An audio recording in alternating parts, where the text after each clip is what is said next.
আসসালামু আলাইকুম। আজকে একটা অভিযোগ ভিডিও নিয়ে আসলাম, যে ভিডিওটি ছিল পণ্যবাড়ি মধু। এই পণ্যবাড়ি মধু থেকে দেখতেই পাচ্ছেন ওদের অ্যাড্রেস দেওয়া আছে, যে আপনার প্রস্তুতকারক সুভাড্ডা পশ্চিম পাড়া, সুভাড্ডা দক্ষিণ কেরানীগঞ্জ, ঢাকা। তো যাই হোক, মধুতে এখানে দেখতে পাচ্ছেন বিএসটিআই যে লোগোটা ব্যবহার করছে, তার নিচে যে কিউআর কোড দিছে বা বারকোড দিছে, এটা একদম ভুয়া একটা বারকোড দিয়ে রাখছে। আমি ভোক্তা অধিদপ্তরের কাছেও এটা নিয়ে কথা বলবো বলে সিদ্ধান্ত নিয়েছি, যে মানুষ যেন আমার মতো করে প্রতারিত না হয়। এটা দেখতে পাচ্ছেন পণ্যবাড়ি মধু। আচ্ছা, আর কি কি আছে এর মধ্যে?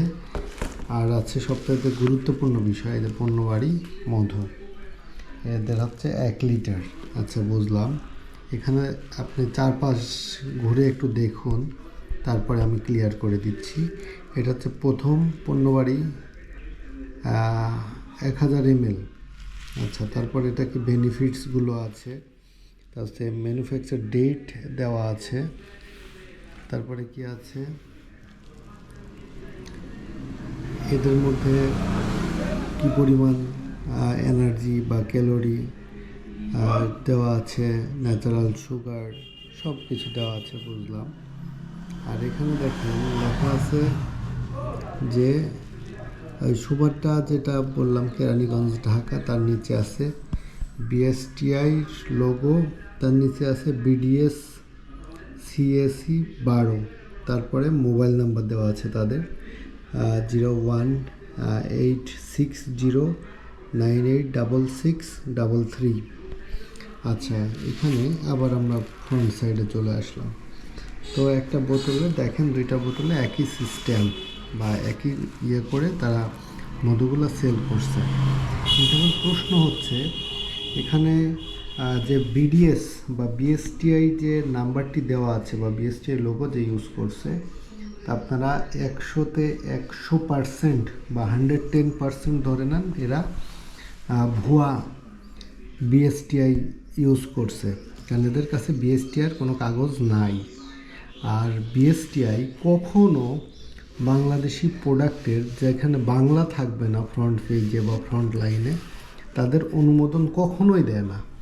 এটা প্রতিটা বাংলাদেশির জানা উচিত, যে বিএসটিআই থেকে যে প্রোডাক্টগুলোর অনুমোদন থাকে বা অনুমোদন নিয়ে থাকে, সেই প্রোডাক্টগুলোর অবশ্যই গায়ে বাংলা লেখা থাকতে হবে।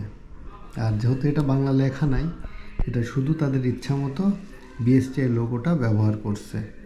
আর এই পণ্যবাড়ি মধু এরা লিখছিল যে ভেজাল প্রমাণ করতে পারলে 1 লক্ষ টাকা তারা পুরস্কৃত করবে। তো এদের মধু খুললামই না, খোলার আগেই দেখেন ইনটেক আছে, টোটাল ইনটেক। এদের মধু খোলার আগে আমি প্রমাণ করে দিলাম যে পণ্যবাড়ির এই কারবার বা এই বিজনেসটা ভেজালভাবে পরিচালিত হচ্ছে, যার বিএসটিআই অনুমোদন নাই। আচ্ছা, বিএসটিআই অনুমোদন না থাকলে আমাদের সমস্যা হতো না, যদি এখানে বিএসটিআই লোগোটা দেওয়া না থাকতো, তাহলে বুঝতে পারতাম যে না, সমস্যা নেই, বিএসটিআই অনুমোদন নেয়নি, ভোক্তাকে ঠকানো হতো না। বাট এখানে বিএসটিআই লোগোটা ব্যবহার করে ভোক্তাদের ঠকানো হচ্ছে বা প্রতারণা করা হচ্ছে।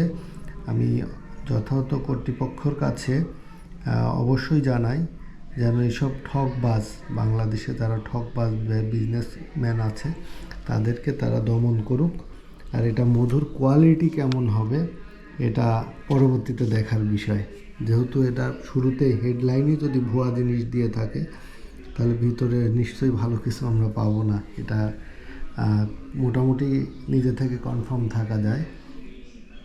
ধন্যবাদ সবাইকে ভিডিওটি দেখার জন্য।